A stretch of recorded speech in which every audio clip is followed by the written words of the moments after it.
The coffee cup slipped from Margaret Thompson's trembling fingers, shattering against the kitchen floor as pounding echoed through her front door. "Mrs. Thompson, I know you're in there."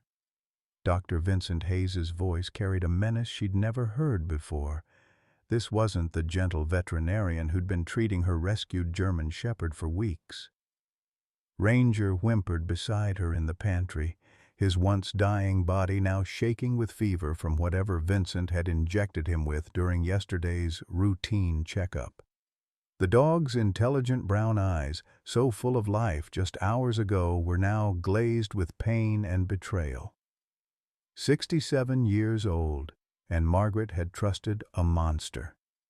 The same hands that had supposedly saved dozens of animals had been slowly poisoning them all along. She clutched Ranger closer, remembering her late husband Harold's words. "Trust your gut, Maggie girl. Open this door, or I'll make sure you both suffer." Vincent's voice cracked with barely contained rage. How had a simple act of kindness, rescuing a starving stray dog 6 weeks ago, led to this nightmare? And would anyone believe that Riverside County's most beloved veterinarian was actually a killer? Leave a like and share your thoughts in the comments along with the city you're watching from now. Let's continue with the story. 6 weeks earlier, Margaret Maggie Thompson had been living the quiet desperation that comes with outliving everyone you've ever loved. At 67, her days had shrunk to a predictable routine: coffee at dawn, tending her small vegetable garden, watching game shows until her eyes grew heavy, and climbing into bed by 8 o'clock sharp. The silence in her 3-bedroom ranch house was deafening. No Harold humming off key in the shower, no phone calls from their son Tommy asking when he could bring the grandkids for Sunday dinner. There would never be grandkids. Tommy had died 3 years ago in Afghanistan, an IED taking her boy and his military working dog in one terrible instant. Harold had followed 18 months later, cancer eating him alive while Maggie watched helplessly, her 43 years of nursing experience rendered useless against the disease that stole her husband's appetite, then his strength, then finally his will to fight. Now she lived on Harold's Social Security, $1,847 a month, that had to cover everything from groceries to the mortgage payment on their 2-acre property in rural Riverside County, California. The orange groves that once surrounded their home had been sold to developers, but Maggie's little corner of the world remained unchanged. A weathered ranch house with peeling white paint, a garden that Harold had loved, and memories that felt heavier with each passing day. "The Lord works in mysterious ways," she often told herself, echoing her mother's favorite saying, "but sometimes His ways are mighty hard to understand." At her age, most folks expected her to downsize, move to one of those senior communities where they played bingo on Tuesdays and served dinner at 4:30. But this house held every important moment of her life: Tommy's first steps in the hallway, Harold's marriage proposal on the front porch, Christmas mornings when laughter filled these rooms. The nearest neighbor lived a quarter-mile down the dusty road, and in a town of barely 3,000 souls, everyone knew everyone else's business. Maggie Thompson was that poor widow woman who lost her boy overseas, spoken about in hushed tones at the post office and grocery store. People were kind enough, bringing casseroles after Harold's funeral and checking on her during the scorching summer heat waves, but kindness couldn't fill the empty chairs at her kitchen table. Her routine had become a survival mechanism. Rise at 6, make coffee for 1 instead of 2, check the mailbox for bills she could barely afford to pay, water the tomatoes that Harold had planted in their final spring together. Some evenings, she caught herself setting 2 places at the dinner table, muscle memory stronger than grief, only to put the extra plate away with shaking hands. "At my age, every day is a gift," she would say when neighbors asked how she was managing. But some gifts come with a heavy price. She had no idea that her heaviest gift was about to arrive in the form of a dying dog by her mailbox. The morning of July 15th started like any other, with Maggie shuffling to the kitchen in her faded blue robe and Harold's old slippers. She was reaching for the coffee filters when a sound stopped her cold, a low, desperate whimpering that seemed to come from somewhere near the front of the house. At first, she thought it might be the wind rattling the loose gate by the mailbox, but the sound came again, weaker this time, unmistakably animal. Maggie pushed through the screen door and stepped onto the gravel driveway, the morning heat already promising another scorcher. What she saw made her gasp. Lying in the sparse shade of her mailbox post was the most pitiful sight she'd encountered in all her years. A German shepherd so emaciated that his ribs stood out like piano keys beneath matted, diseased fur. Open sores covered his body, and his breathing came in shallow, labored pants. The dog's eyes, though clouded with pain, held an intelligence that made Maggie's heart clench. "Oh, honey," she whispered, approaching slowly. The dog lifted his massive head with tremendous effort, watching her with what appeared to be resignation rather than fear. He was too weak to run, too broken to fight. "Look what somebody's done to you." Maggie's nursing instincts kicked in immediately. She could see the signs of severe malnutrition, dehydration, and what looked like untreated skin infections. This wasn't just neglect, this was systematic abuse. The dog probably weighed half of what he should, and from the look of his paws he'd been walking for days, maybe weeks, searching for help that never came. "Well, I'll be jiggered," she muttered, using one of Harold's favorite expressions. "Can't just leave you here to die, can I?" The practical side of her mind started calculating. Vet bills she couldn't afford, food costs on her tight budget, the physical challenge of caring for such a large animal at her age. But looking into those intelligent brown eyes, she knew she had no choice. Getting an 80-pound dog into the house proved more challenging than expected. The German shepherd couldn't walk more than a few steps without collapsing, so Maggie had to half carry, half drag him across the threshold. Her back screamed in protest, and she found herself breathing hard by the time they reached the living room, but determination fueled her strength. She hadn't felt this sense of purpose in months. She made a makeshift bed using Harold's old quilts, the ones she'd been unable to put away since his death. The dog settled onto them with a deep sigh that sounded almost human, as if he'd been holding his breath for miles, waiting for this moment of safety. Maggie knelt beside him, her experienced hands gently examining his condition. The sores were infected but not life-threatening. His gums were pale from anemia, and his coat was falling out in patches, but his heart beat steady and strong. "And you remind me of someone," she said softly, though she couldn't quite place why. Something about his bearing, even in this weakened state, spoke of training and discipline. This hadn't always been a stray dog. She prepared a small bowl of lukewarm water mixed with a little milk, holding it to his muzzle while speaking in the same gentle tone she'd once used with Tommy when he was sick. The dog drank gratefully but slowly, his body too weak for anything more enthusiastic.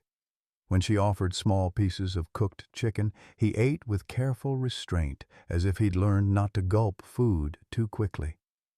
That first night, Maggie slept on the couch beside her unexpected patient.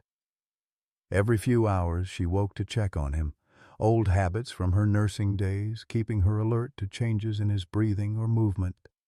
Around 3 in the morning, she felt something warm press against her dangling hand. The dog had moved closer, seeking comfort or perhaps offering it. By the 3rd day, small improvements were visible. The dog's eyes had cleared slightly, and he was able to stand for short periods.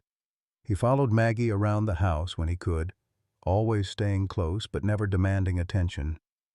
There was something almost protective in the way he positioned himself, always between her and the doors, as if standing guard despite his weakened condition.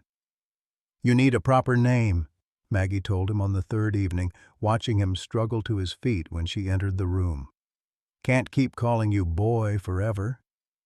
She thought about his alert posture, The way he seemed to scan the room before settling, the military precision in his movements despite his condition. "How about Buddy? Just until you're strong enough to tell me your real name." The dog's tail managed a weak wag, the first sign of joy she'd seen from him. For the first time in 18 months, Maggie Thompson went to bed feeling like someone needed her to wake up tomorrow. On the fourth morning, Maggie was hand-feeding Buddy small pieces of scrambled egg when the sound of tires on gravel announced an unexpected visitor. Through the kitchen window, she watched a pristine white SUV pull into her driveway, its paint gleaming despite the dust that coated everything else in this drought-stricken corner of Riverside County. The vehicle looked expensive, the kind of spotless that suggested frequent trips to the car wash, a luxury Maggie hadn't indulged in since Harold's death. The man who emerged was tall and distinguished, probably in his mid-40s, with silver threading through his dark hair and the kind of confident bearing that came with professional success. He wore khakis and a polo shirt that probably cost more than Maggie spent on groceries in a month, and his smile was camera-ready as he approached her front door. "Mrs. Thompson?" His voice carried the practiced warmth of someone accustomed to dealing with concerned pet owners. "I'm Dr. Vincent Hayes. I heard from some folks in town that you might have found a stray dog." He gestured toward his vehicle where she could now see a veterinary logo on the side. "I run the animal clinic over on Highway 74. Thought I'd stop by and see if I could help." Maggie felt a mix of relief and wariness. She desperately needed professional help for Buddy, but unexpected kindness always made her suspicious. In her experience, people didn't usually go out of their way for strangers, especially not busy professionals making house calls to elderly widows. "That's mighty kind of you, doctor, but I'm afraid I can't afford—" "Oh, no charge for a consultation," Vincent interrupted with a wave of his hand. "Consider it my contribution to animal welfare. May I take a look at him?" Against her better judgment, Maggie led him inside.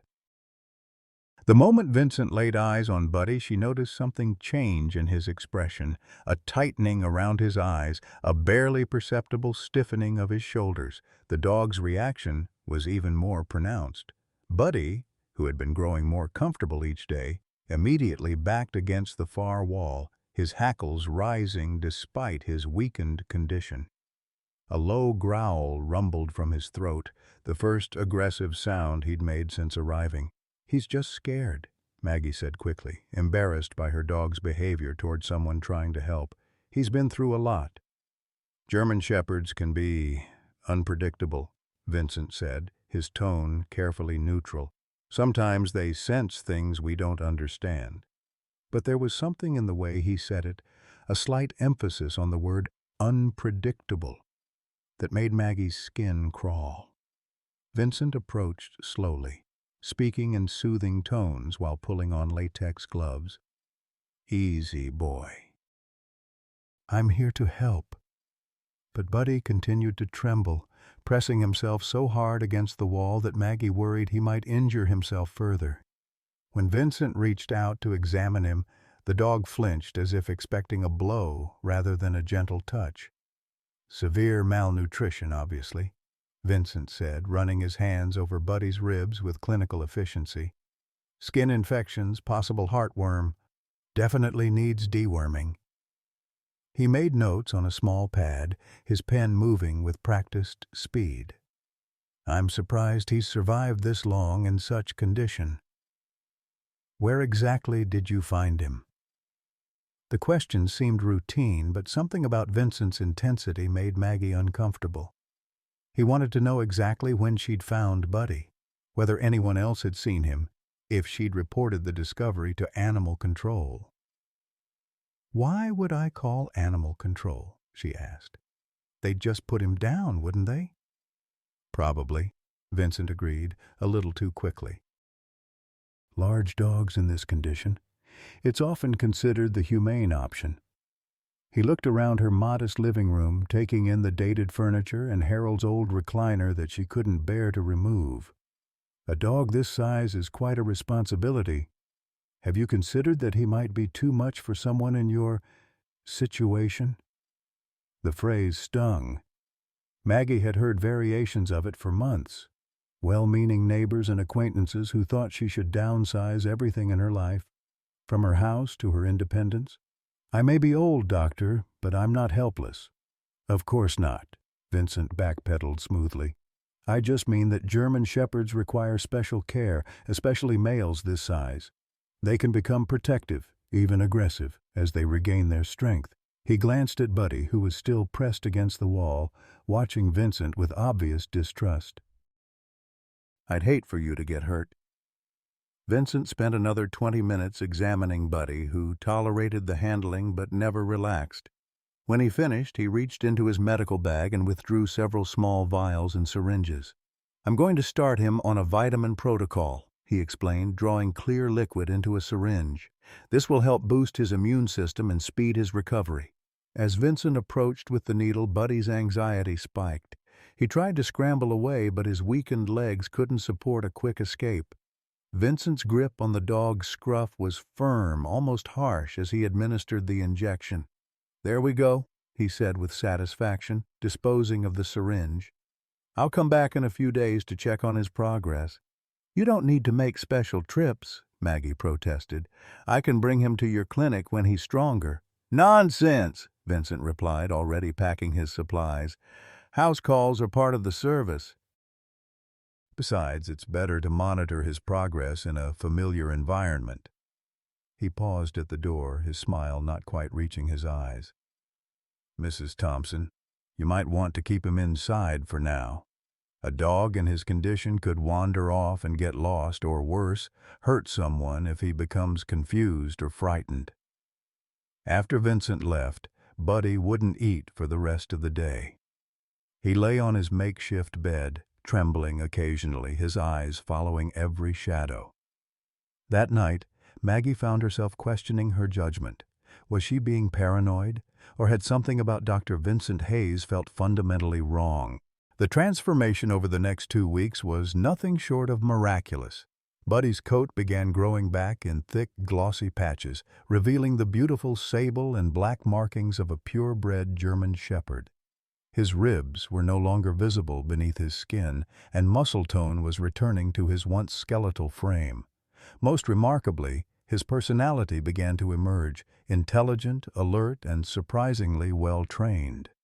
Maggie discovered this quite by accident on day 12 when she dropped her coffee cup while washing dishes. Before the ceramic could hit the floor, Buddy had moved with lightning speed to position himself between Maggie and the falling object, catching it cleanly in his mouth without so much as a crack. The precision of the movement, the split-second timing, spoke of extensive training that went far beyond basic obedience. "Well, I'll be," she whispered, taking the unbroken cup from his gentle grip. "Where did you learn to do that, boy?"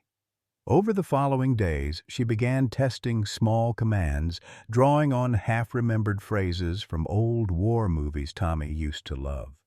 When she said, "Watch," Buddy immediately sat at attention, scanning the room with professional intensity.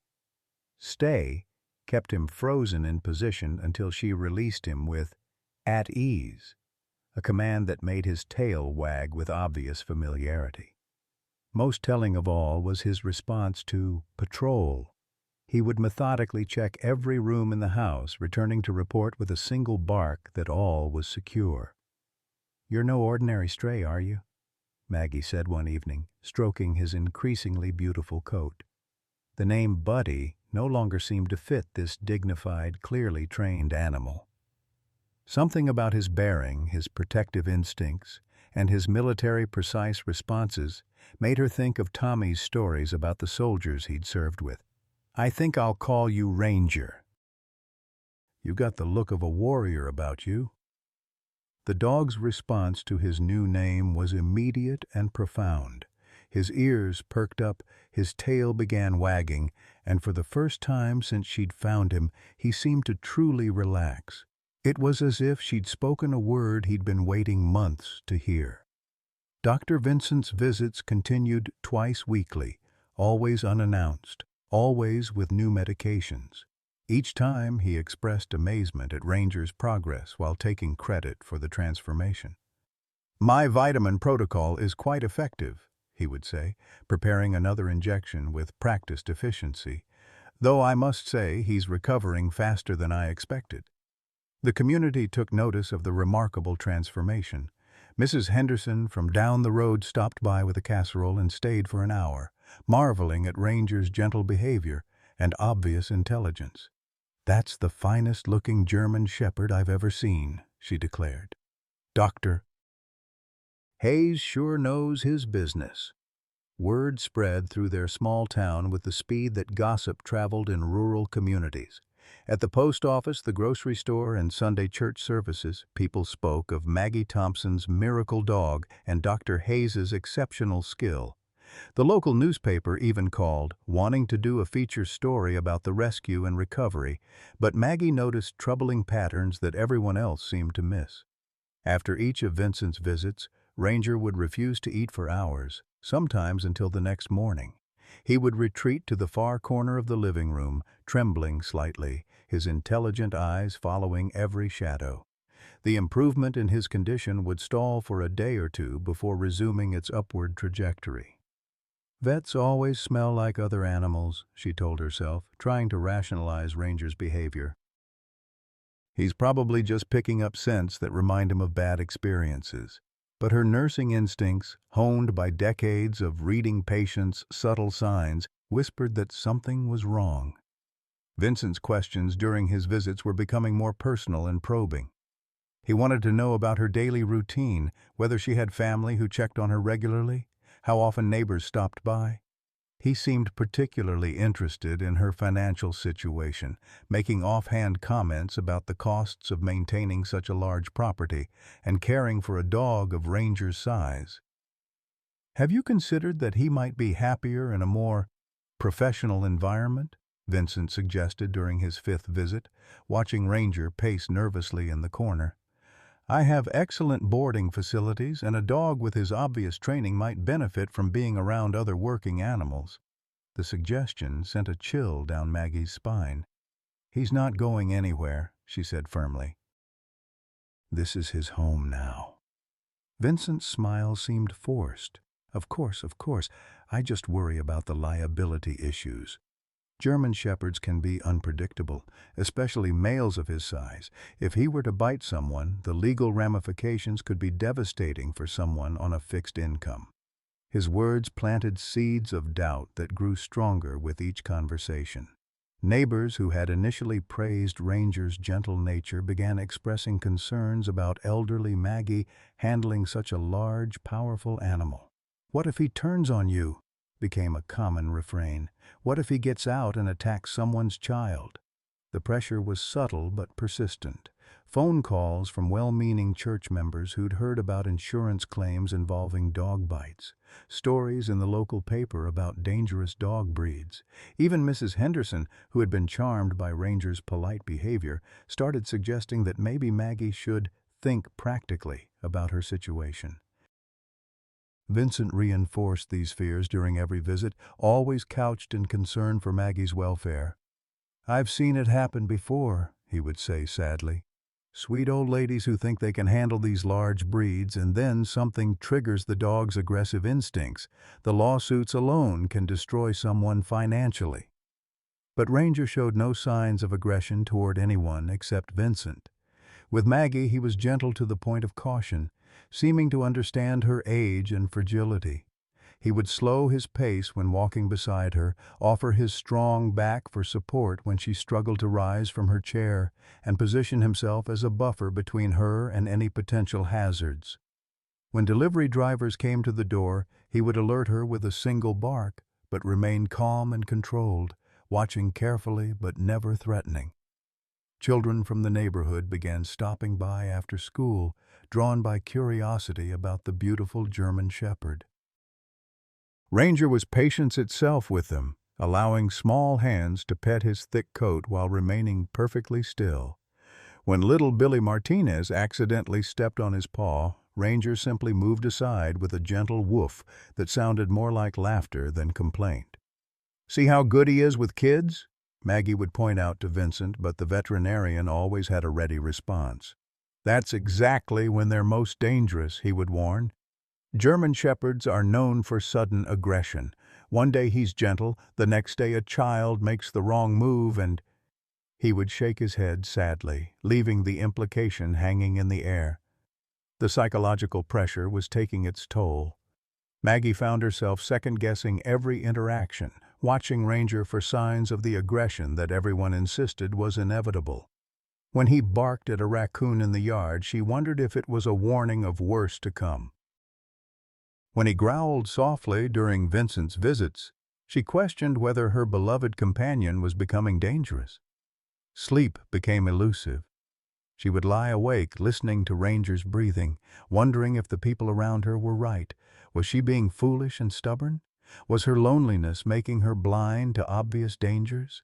At 67, was she too old to trust her own judgment? The doubt was corrosive, eating away at the confidence she'd built over nearly 7 decades of life. Everyone in town respected Dr. Vincent Hayes. He was educated, successful, and had saved countless animals over his 15-year career. Who was she to question his professional opinion? A retired nurse with no veterinary training, a lonely widow who might be anthropomorphizing a dangerous animal because she missed her dead husband and son. But every evening when Ranger rested his magnificent head on her lap, those doubts would fade. This was not a dangerous animal. This was a protector, a companion, a gift she'd never expected to receive. The intelligence in his eyes, the gentleness of his touch, the way he seemed to understand her grief and offer comfort without words, these things couldn't be fabricated or imagined. The internal war between trust and doubt raged on, complicated by Vincent's increasingly frequent visits and the growing chorus of community voices urging caution. Maggie felt isolated and confused, questioning not just her judgment about Ranger, but her ability to make sound decisions about anything. The confident woman who had nursed wounded soldiers in Vietnam, raised a son as a single mother while Harold worked long hours, and cared for her dying husband through months of agony, was being slowly eroded by whispers of incompetence and warnings of danger. On day 25, everything changed. Vincent arrived for his usual visit with new medication and his practiced smile. But this time something was different. His movement seemed more urgent, his questions more pointed. He wanted to know exactly who had been visiting, whether anyone else had shown interest in Ranger, if she'd made any decisions about permanent arrangements for the dog. As he prepared the injection, Ranger's anxiety reached a breaking point. The dog began pacing frantically, whimpering in a way Maggie had never heard before, not pain, but fear mixed with desperate urgency. When Vincent approached with the syringe, Ranger actually tried to knock it from his hands, something he'd never done during previous visits. "He's becoming increasingly aggressive," Vincent observed, his voice carrying satisfaction rather than concern. "This is exactly what I've been warning you about, Mrs. Thompson. He's reaching the point where he could become dangerous." But watching Ranger's behavior, Maggie's nursing instincts finally overrode her self-doubt. This wasn't aggression. This was terror. This was an animal desperately trying to communicate danger to someone he loved. For the first time in weeks, she trusted what she was seeing rather than what she was being told. Something was very, very wrong with Dr. Vincent Hayes. Day 29 arrived with an oppressive heat that made the air shimmer like water above the asphalt. Maggie had barely finished her morning coffee when Vincent's white SUV pulled into her driveway, earlier than usual and moving faster than his typical measured pace. Through the kitchen window, she watched him gather his medical bag with sharp, efficient movements that seemed more urgent than professional. Ranger's reaction was immediate and violent. The moment he heard the car door slam, he began pacing frantically, his claws clicking against the hardwood floors as he moved from window to window. The low whine building in his throat was unlike anything Maggie had heard before. Not the simple anxiety of previous visits, but something deeper, more primal. It was the sound of an animal facing mortal danger. "Easy, boy," Maggie murmured, but her own hands were trembling as she opened the front door. Vincent's smile seemed strained this morning, not reaching his eyes, and there was a tightness around his mouth that suggested barely controlled irritation. "Good morning, Mrs. Thompson," he said, but his gaze was fixed on Ranger, who had positioned himself between Maggie and the veterinarian. "How's our patient today?"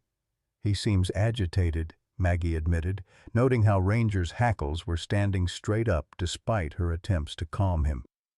"Maybe we should skip today's treatment." "Nonsense," Vincent interrupted, already moving toward his medical bag. "This is exactly when he needs his medication most. Behavioral changes often indicate that the healing process is reaching a critical stage." He pulled out a syringe. But this time the liquid inside wasn't the clear solution he'd been using. This was milky white, almost opaque. Ranger's response was explosive. He lunged toward Vincent, not attacking but trying to knock the syringe away, his powerful body moving with desperate urgency. Vincent jerked backward, his practiced calm finally cracking. "You see?" he snapped. "This is exactly what I've been warning you about. He's becoming dangerous." But Maggie was watching Ranger's eyes, and what she saw there wasn't aggression. It was terror mixed with fierce protectiveness. This was an animal trying to save her from something she couldn't see. Every instinct honed by 40 years of nursing screamed that something was catastrophically wrong. "I think maybe we should," she began. But Vincent was already moving, his demeanor shifting from frustrated professional to something much colder. "Hold him still," he commanded, advancing on Ranger with the syringe raised. "This injection is critical for his recovery." When Maggie hesitated, Vincent grabbed Ranger's collar with surprising strength. The dog yelped and struggled, but his weakened condition made resistance difficult. As the needle pierced his skin, Ranger looked directly at Maggie with an expression so human, so pleading, that it broke her heart. "There," Vincent said with satisfaction, disposing of the syringe. "That should calm him down considerably." Within minutes, the effects were obvious. Ranger's legs began to shake, and he collapsed onto his side, his breathing becoming rapid and shallow. Foam began forming at the corners of his mouth, and his beautiful brown eyes rolled back until only the whites were visible. "Oh my God," Maggie whispered, dropping to her knees beside him. "What's happening to him?" "Allergic reaction," Vincent said quickly, but his tone lacked the urgency she would have expected from a concerned veterinarian. "I need to get him to my clinic immediately. The emergency equipment there can save him." Maggie's nursing experience took over. Ranger's symptoms weren't consistent with an allergic reaction. The rapid onset, the neurological signs, the way his pupils had dilated to pinpoints. This looked like poisoning. "I'm calling 911, she said, reaching for her phone. Vincent's hand clamped down on her wrist with surprising force. "Mrs. Thompson, an emergency vet is exactly what he needs right now. Paramedics won't know how to treat this condition. Trust me, I'm his best chance." The word trust hit her like a physical blow. She'd been trusting Vincent for weeks, ignoring every warning sign because everyone in town vouched for his reputation. But looking at Ranger's convulsing body, she finally understood that her instincts had been right all along. "You did this to him," she whispered, the truth crystallizing with horrible clarity. "You've been poisoning him." Vincent's mask finally slipped completely. The kindly veterinarian disappeared, replaced by someone cold and calculating. "You have no idea what you're talking about," he said, but his grip on her wrist tightened. "Grief can make elderly people imagine all sorts of things." Ranger was dying. Maggie could see it in the way his breathing was becoming more labored, the way his strong heart was struggling against whatever Vincent had injected. Her beautiful, protective companion, the dog who had brought joy back into her empty life, was slipping away because she'd been too weak to trust her own judgment. "Help me get him to the car," Vincent said, his voice now carrying the authority of someone accustomed to being obeyed. "We need to move quickly." But Maggie's paralysis broke. 67 years old or not, she'd fought bigger battles than this. She'd held dying soldiers in field hospitals, faced down angry doctors who underestimated her skills, and survived the loss of everyone she'd ever loved. She wasn't about to let some psychopath in a polo shirt take away the one good thing that had happened to her in years. "Get away from him," she said, placing herself between Vincent and Ranger. "Get out of my house." Vincent's laugh was harsh and humorless. "Mrs. Thompson, you're clearly having some kind of episode. Let me help you." "I said get out." The strength in her voice surprised them both. "I know what you are. I know what you've been doing." For a moment, Vincent looked genuinely taken aback. Then his expression hardened into something that made Maggie's blood run cold. "You know nothing," he said quietly. "You're a lonely old woman who doesn't understand that some animals are better off dead." The admission hung in the air between them like poison gas. Maggie felt the pieces clicking into place, the community's blind trust in Vincent, the way other pets had died under his care over the years, the careful way he'd isolated her from potential witnesses during his visits. "How many?" she whispered. "How many animals have you killed?" Vincent's smile was terrifying in its complete lack of warmth. "Enough," he said simply. "Dogs like this one, aggressive breeds that shouldn't exist. I'm providing a service, Mrs. Thompson, protecting the community from dangerous animals." Behind her, Ranger's breathing was becoming more erratic. She could hear the terrible struggle as his body fought against the poison coursing through his system. Time was running out, and Vincent was blocking her path to the phone. "He's not aggressive," she said desperately. "He's the gentlest animal I've ever known." "German shepherds are killers," Vincent snarled, and suddenly she could see the madness that had been hiding behind his professional facade. "They're bred for violence, trained for war. My son would still be alive if people like you didn't insist on keeping these monsters as pets." The raw hatred in his voice made everything clear. This wasn't about animal welfare or community safety. This was about revenge. Vincent Hayes was using his position to systematically murder dogs because he blamed them for some personal tragedy. "Your son," she said, pieces of gossip and half-remembered conversation suddenly making sense. "The car accident 3 years ago. You said he was killed by a dog attack." "He should have been," Vincent said bitterly. "It would have been more honest than what really happened. But I learned something that day. Sometimes you have to create the justice the world won't provide." Maggie felt sick. Whatever had happened to Vincent's son, he'd twisted it into justification for serial murder. And she'd invited this monster into her home, trusted him with Ranger's life, let him manipulate her into doubting her own instincts. Behind her, Ranger's breathing hitched. She turned to see his eyes open, fixed on her face with desperate intensity. Even dying, he was trying to protect her, trying to warn her of the danger she'd finally recognized too late. "I'm going to take him now," Vincent said, moving toward Ranger's still form. "He'll die peacefully at my clinic, and everyone will understand that you did your best. Elderly people often can't handle the stress of caring for large animals." "No." The word came out stronger than Maggie felt. "You're not touching him again." Vincent's patience finally snapped completely. "You stupid old woman," he hissed.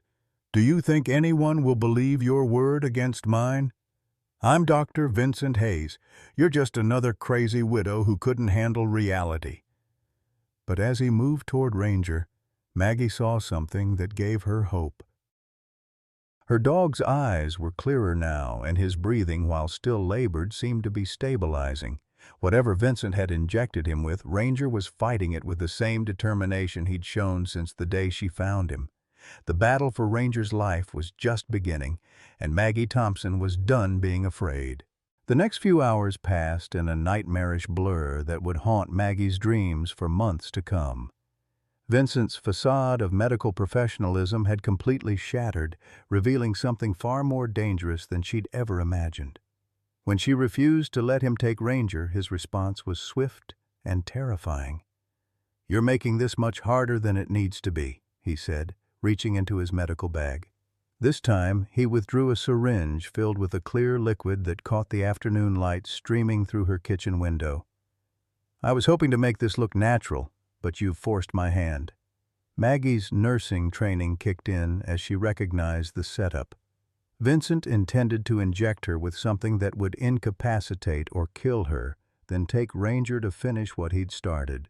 At 67, she wasn't quick enough to outrun him, and her nearest neighbor was too far away to hear her scream.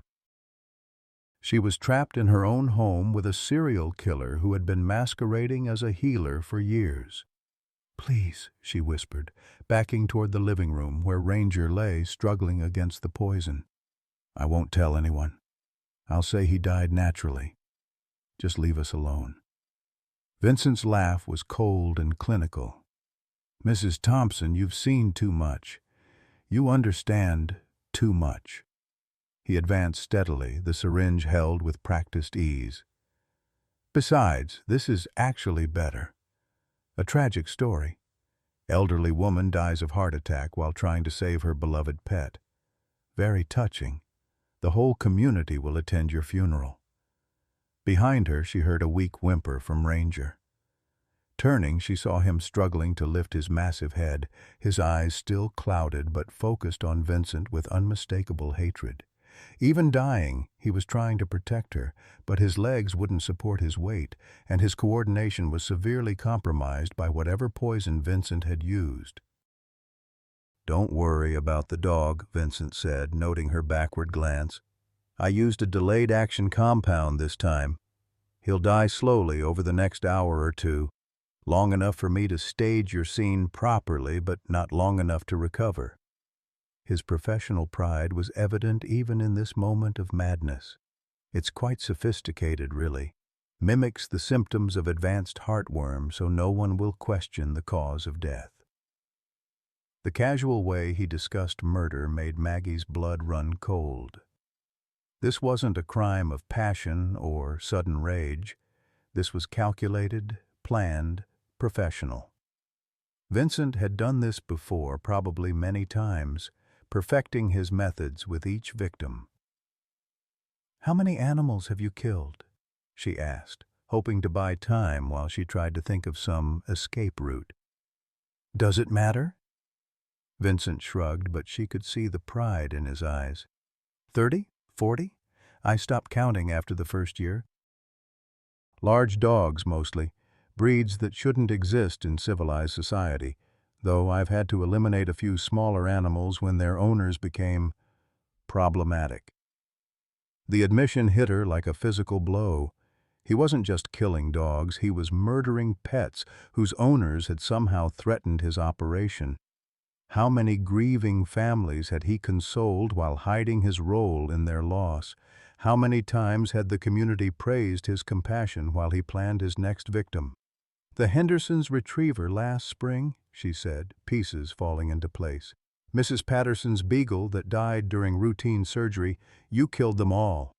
"Collateral damage," Vincent said dismissively. Though I must admit the beagle was particularly satisfying. Mrs. Patterson had started asking too many questions about my treatment protocols. He raised the syringe, testing the needle with a small squirt of liquid. "You should feel honored, Mrs. Thompson. Usually I just eliminate the animals. But you've earned special attention." The syringe was inches from her arm when Ranger made his move. Despite the poison coursing through his system, despite legs that barely functioned, the German shepherd summoned every ounce of his remaining strength for one last protective act. With a growl that seemed to come from the depths of hell itself, he launched himself at Vincent's legs, toppling the veterinarian backward. The syringe flew across the room, shattering against the wall as Vincent crashed to the floor with Ranger on top of him, but the effort cost the dog everything he had left. He collapsed beside Vincent, his breathing so shallow it was barely visible, his magnificent body finally succumbing to the chemicals that had been slowly killing him. Vincent scrambled to his feet, his polo shirt torn, and his composure completely shattered. "You stupid animal!" he screamed, kicking at Ranger's motionless form. "You should have been dead an hour ago." Maggie felt something break inside her chest. Not her heart, but something deeper, something that connected her to every moment of loss she'd endured. Harold's final breath in the hospital bed, the military chaplain's visit to tell her about Tommy, and now this beautiful, loyal creature who had given his life to save hers was dying on her living room floor while his killer stood over him in triumph. "He's gone," Vincent said with satisfaction, checking Ranger's barely perceptible pulse. "Finally. Now where did that syringe—" He began searching the room, muttering to himself about backup supplies in his vehicle. But Maggie wasn't listening anymore. Kneeling beside Ranger, she placed her hand on his chest and felt the faintest flutter of a heartbeat. He wasn't dead, not yet. His eyes opened just a crack, and in them she saw something that gave her strength she didn't know she possessed. He hadn't given up. Even now, even dying, he was still fighting. "I'm sorry, boy," she whispered. "I should have trusted you from the beginning." Vincent returned from his car with a new syringe and a small bottle of clear liquid. "This will be quick," he said, drawing the medication with clinical precision. "A heart attack. Perfectly natural for someone your age under stress." As he approached, Maggie made a decision that surprised them both. Instead of backing away or pleading for mercy, she stood up and faced him squarely. "You're going to have to look me in the eyes when you do it," she said quietly. "I want you to remember this moment for the rest of your miserable life." Vincent paused, momentarily unsettled by her sudden calm. "Mrs. Thompson, this doesn't have to be unpleasant. You're a coward," she continued, her voice growing stronger with each word. "Hiding behind your reputation, killing innocent animals, terrorizing elderly women. Your son would be ashamed of what you've become." The mention of his son triggered something explosive in Vincent. His face contorted with rage, and he lunged forward with the syringe raised, no longer caring about maintaining the pretense of a natural death. In that moment of blind fury, he forgot about the dog he'd assumed was already dead. Ranger's final act was swift and decisive.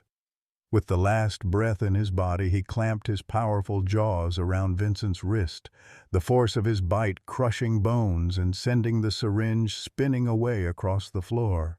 Vincent's scream of pain and rage filled the house as man and dog collapsed together, both finally still. In the sudden silence that followed, Maggie realized that her greatest fear had come true. She was alone again, surrounded by death and violence in the home that had once been her sanctuary. The silence that followed Vincent's scream seemed to stretch for an eternity.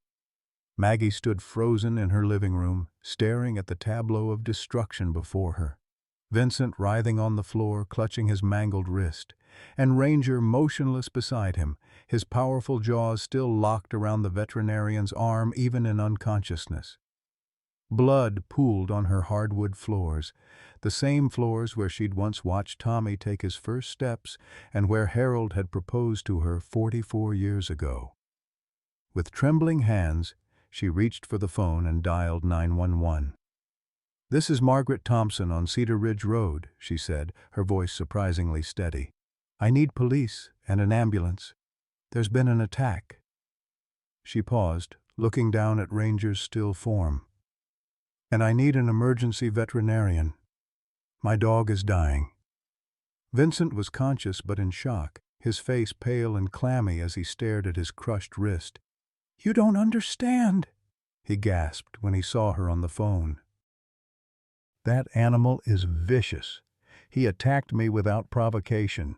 He needs to be put down immediately." But Maggie was done listening to his lies. "The only vicious thing in this house is you," she said quietly, kneeling beside Ranger to check for signs of life. His chest was barely moving, but she could feel a faint pulse beneath her fingers. Hold on, boy. Help is coming. The paramedics arrived first, followed quickly by Sheriff's Deputy Maria Santos, a no-nonsense woman in her 40s who had grown up in the area. Maggie had known Maria since she was a little girl coming to the clinic where Maggie worked, and she saw recognition in the deputy's eyes as she surveyed the scene. "Mrs. Thompson," Deputy Santos said carefully, "can you tell me what happened here?" Before Maggie could respond, Vincent launched into his prepared story.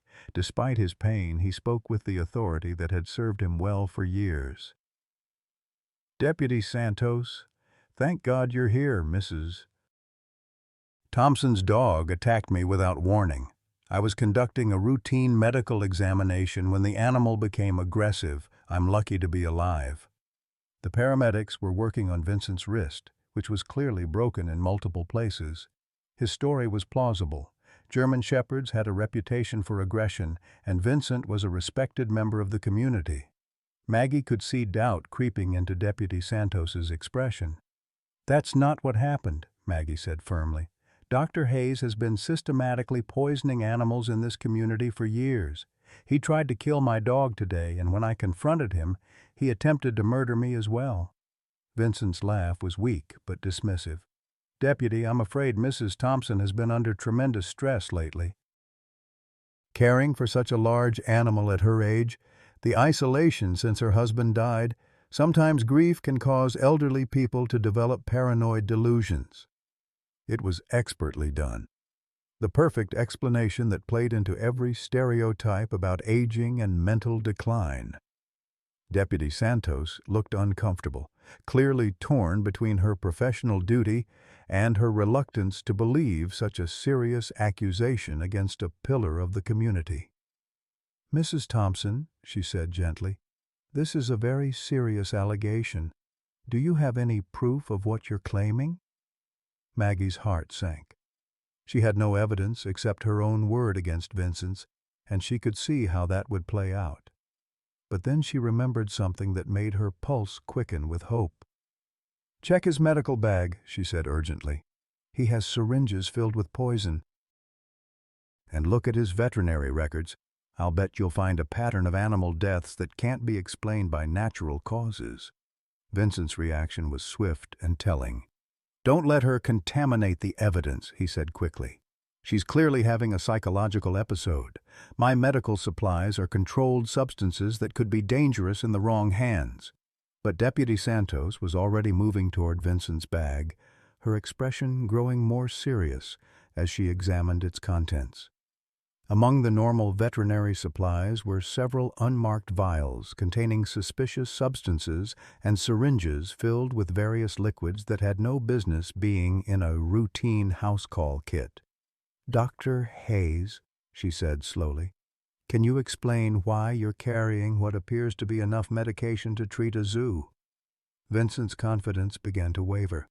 I never know what conditions I might encounter on house calls. It's better to be prepared for any emergency." "Including this?" Deputy Santos held up a vial filled with a milky white substance. "This isn't on any standard veterinary medication list I'm familiar with." While they spoke, the second ambulance arrived with an emergency veterinarian that Deputy Santos had called. Dr. Rebecca Chen, a young woman who had recently opened a practice in the neighboring town, immediately began examining Ranger while the adults continued their tense conversation. "This dog has been poisoned," Dr. Chen announced after a few minutes of examination. "His symptoms are consistent with a neurotoxin, probably something in the curare family. He's lucky to be alive." She looked up at Vincent with undisguised suspicion. "What exactly did you inject him with?" Vincent's facade was crumbling rapidly. "I administered a vitamin complex to support his recovery. If he's having an adverse reaction, it's because of his compromised immune system." "Doctor." Chen's expression hardened. "Dr. Hayes, I've treated hundreds of malnourished animals, and I've never seen a vitamin reaction that presents like this. This dog has been deliberately poisoned with a sophisticated compound designed to mimic natural illness. The room fell silent, except for the sound of medical equipment and Ranger's labored breathing. Deputy Santos looked from Vincent to Maggie, clearly struggling with the implications of what she was hearing. "There's more," Maggie said quietly. "Ask him about his son. He told me the boy was killed in a dog attack, but I heard in town that it was a car accident. He's been lying about everything." Vincent's composure finally shattered completely. "You don't know what you're talking about," he snarled, his professional mask slipping to reveal the madness beneath. "My son died because of dogs like this one. Aggressive breeds that people insist on keeping as pets." Someone had to do something about it. The admission hung in the air like a toxic cloud. Deputy Santos stared at him in shock while Dr. Chen continued working frantically to stabilize Ranger. "Dr. Hayes," Deputy Santos said carefully, "are you telling me that you've been deliberately harming animals in your care?" "I've been protecting this community," Vincent said, his voice rising with manic intensity. "Do you know how many children are mauled by dogs every year? How many elderly people are knocked down and injured by these overgrown monsters? I've prevented dozens of attacks, saved countless lives." "By murdering innocent animals," Maggie said, her voice thick with disgust. "By eliminating threats," Vincent corrected. "And it was working perfectly until you interfered. You should have just let the dog die naturally. Instead, you had to play detective, had to stick your nose where it didn't belong." Dr. Chen looked up from her work with Ranger, her face pale with shock. "How many animals are we talking about, Dr. Hayes?" Vincent's laugh was bitter and unhinged. "Enough to make a difference. The Henderson's retriever, too aggressive around children. Mrs. Patterson's beagle. Owner was asking too many questions about my treatment protocols. The Morrison family's shepherd mix bit a delivery driver. I made this community safer, one animal at a time." Deputy Santos was already on her radio, calling for backup and requesting a search warrant for Vincent's clinic.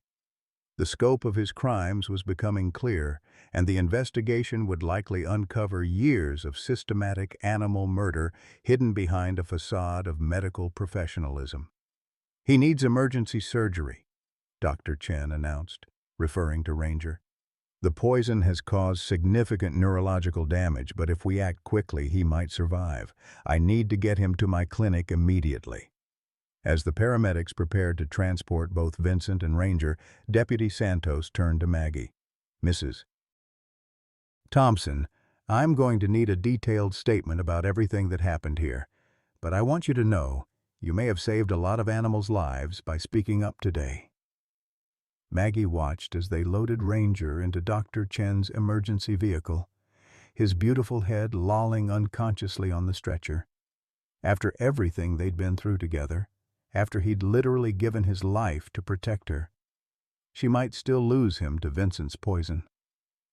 But as the vehicles pulled away from her house, carrying away both the monster who had terrorized her community and the hero who had saved her life, Maggie felt something she hadn't experienced in months: hope.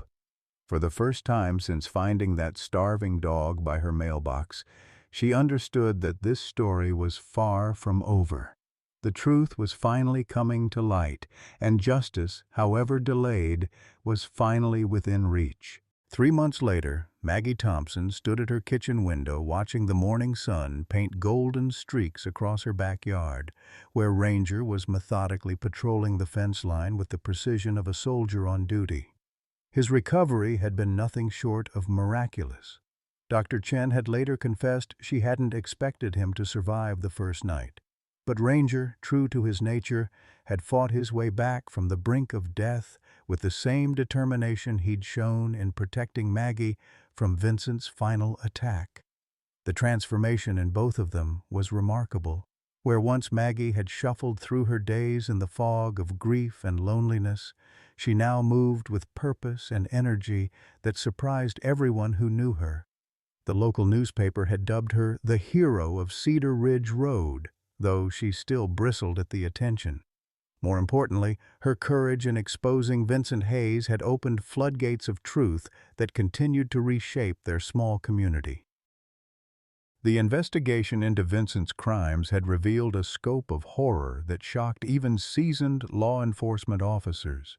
Over the course of 5 years, he had systematically murdered 47 animals while maintaining his reputation as the area's most compassionate veterinarian.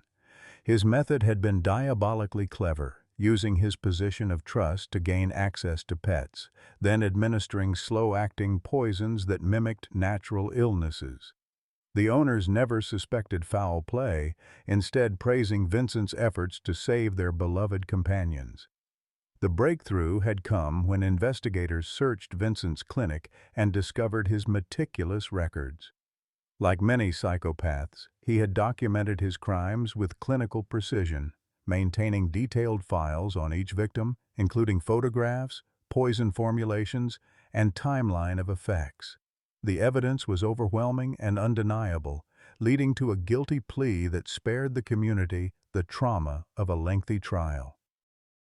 Vincent was sentenced to 15 years in state prison for animal cruelty, attempted murder, and fraud. The judge, visibly shaken by the scope of the crimes, had called it one of the most disturbing cases of systematic animal abuse he'd encountered in 30 years on the bench. The veterinary board revoked Vincent's license permanently and launched an investigation into oversight procedures that had allowed such crimes to continue undetected. But the legal resolution was only part of the healing process. The community had been forced to confront how easily they'd been manipulated by someone who understood exactly which buttons to push. Vincent had exploited their trust, their respect for authority, and their tendency to dismiss the concerns of elderly residents as products of age and isolation. The revelation had prompted soul-searching conversations in coffee shops, church committees, and town council meetings. How many other vulnerable residents were being ignored or dismissed? How many warning signs had been missed because people were too quick to defer to professional credentials rather than listen to their instincts? Maggie found herself at the center of these discussions, though not by choice. Reporters had tried to turn her into a symbol of elderly empowerment, but she was more interested in practical changes than symbolic gestures. She worked with the sheriff's department to establish better protocols for investigating unusual animal deaths and pushed the town council to create a system for residents to report concerns without fear of being dismissed as cranky or confused. The financial settlement from Vincent's malpractice insurance had been substantial, $150,000 that represented not just compensation for Ranger's suffering, but acknowledgement of the trauma Maggie had endured. Many people expected her to use the money for her own comfort, perhaps moving to one of those senior communities that had been suggested so often. Instead, she did something that surprised everyone, including herself. Working with Dr. Chen and several other veterinarians from neighboring towns, Maggie established the Thomas Memorial Animal Rescue Foundation, named after her son, Tommy. The foundation provided emergency veterinary care for animals whose owners couldn't afford treatment, exactly the kind of situation that had made her vulnerable to Vincent's manipulation in the first place. If elderly residents, people on fixed incomes, and struggling families had access to legitimate medical care for their pets, they would be less likely to fall prey to predators disguised as helpers. The foundation's first case had been an elderly man from the next county whose arthritic dog needed surgery the owner couldn't afford. When Maggie and Ranger delivered the check that covered the procedure, the man had wept openly, clutching his pet with the same fierce love she felt for Ranger. "Now I understand," she told Dr. Chen afterward. "This is what Harold and Tommy would want, turning our pain into protection for others." Ranger had become an integral part of the foundation's work, though his role was unofficial. His remarkable recovery story inspired donations and volunteers, but more importantly, his presence seemed to comfort other animals in distress.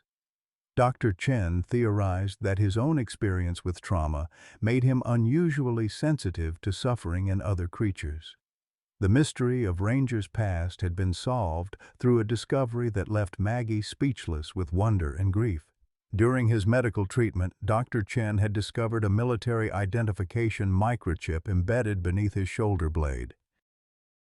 The registration number led to military records that revealed the impossible truth. Ranger was indeed the same K-9 unit that had served with Tommy in Afghanistan. Staff Sergeant Michael Torres, Tommy's former squad leader, had called her personally to explain what had happened. Ranger had survived the IED blast that killed Tommy, though he'd suffered severe injuries that ended his military career. The plan had been to transport him back to the States for medical treatment, then deliver him to Tommy's family as his final gift to his mother. "Tommy talked about you constantly," Torres had told her over the phone, his voice thick with emotion. "He made us all promise that if anything happened to him, we'd make sure Ranger got home to you. He said you were the strongest person he knew and that you and his dog would take care of each other." The military transport had delivered Ranger to a veterinary facility in California for rehabilitation, with instructions to contact Maggie when he was ready for adoption. But Vincent Hayes had intercepted that delivery, claiming to be acting on behalf of the family. For 2 years, he had kept Ranger as his personal test subject, using the loyal dog to perfect his poison formulations before applying them to other victims. The revelation had shattered Maggie's heart and healed it simultaneously. Tommy's final gift had indeed reached her, though not in the way anyone had planned.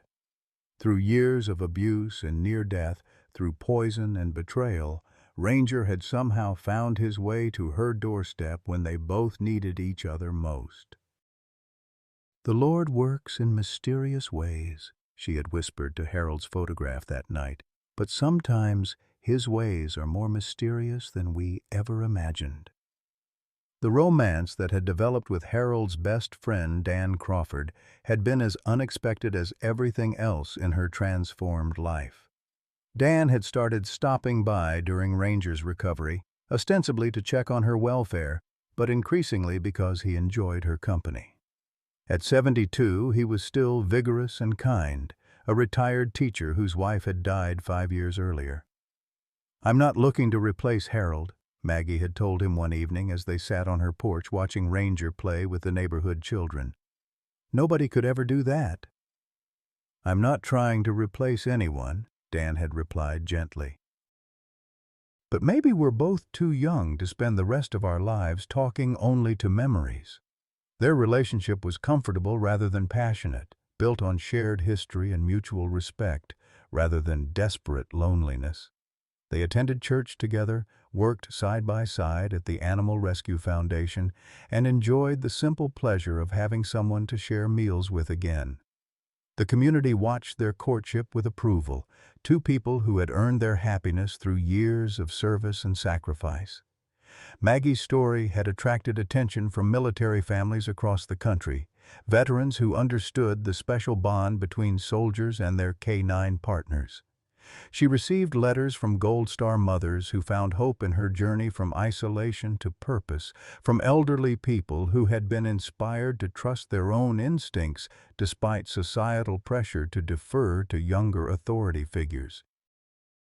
One letter had particularly moved her, from a widow in Ohio whose own suspicions about her veterinarian had been dismissed by family members concerned about her paranoia. Reading Maggie's story had given her the courage to seek a second opinion, potentially saving her cat's life. "You showed me that being old doesn't mean being wrong," the woman had written. "Thank you for proving that our experience and wisdom still matter." The foundation had grown beyond anything Maggie had imagined.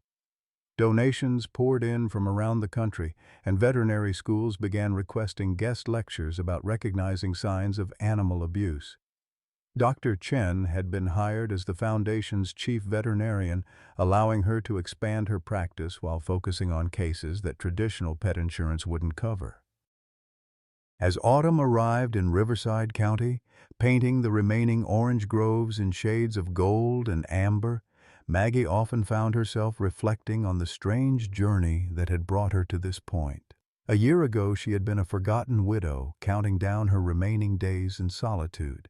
Now she was running a thriving charitable foundation, planning a wedding for next spring, and serving as an advocate for vulnerable members of her community.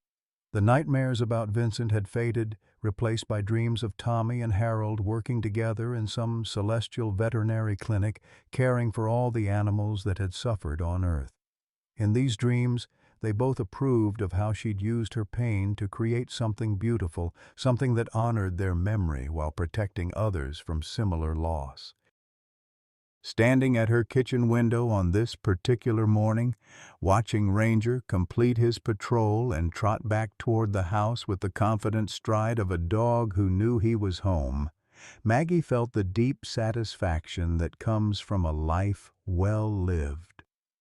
At 67, she had learned that it's never too late to fight evil, never too old to start over, and never too late to discover that love comes in many forms, sometimes as a dying dog who needs saving, sometimes as a second chance at happiness, and always as the opportunity to serve something larger than oneself. The coffee was ready. Dan would arrive soon for their morning walk, and the foundation had 3 new cases to review. At her age, every day was indeed a gift, but she had finally learned to unwrap them with joy rather than resignation. Ranger's bark announced Dan's arrival, and Maggie smiled as she heard 2 sets of footsteps approaching her door, one human, one canine, both bringing the promise of another day filled with purpose, love, and the quiet satisfaction of battles well fought. After all these years, she was finally home. Sometimes life has a way of surprising us when we least expect it. Margaret Thompson thought her story was over, widowed, alone, watching empty chairs at her dinner table while the world moved on without her. But sometimes our greatest gifts come disguised as our heaviest burdens. When she found that dying German shepherd by her mailbox, she had no idea she was about to discover that it's never too late to fight for what matters, never too late to trust your instincts, and never too late to find purpose that transforms not just your own life, but an entire community. Maggie's courage to speak up when everyone dismissed her concerns didn't just save Ranger's life. It exposed years of hidden evil and created a foundation that continues protecting vulnerable animals and their families. Her story reminds us that our experiences, our wisdom, and our capacity for love don't diminish with time. They deepen into something powerful enough to change the world. The beautiful truth is that our most meaningful chapters might still be waiting to be written, and sometimes the family we're meant to protect finds us exactly when we need them most. What moment in your life taught you to trust your instincts despite what others said? Have you ever found unexpected purpose during your most difficult times? Share your story in the comments below. Your experience might be exactly what someone else needs to hear today.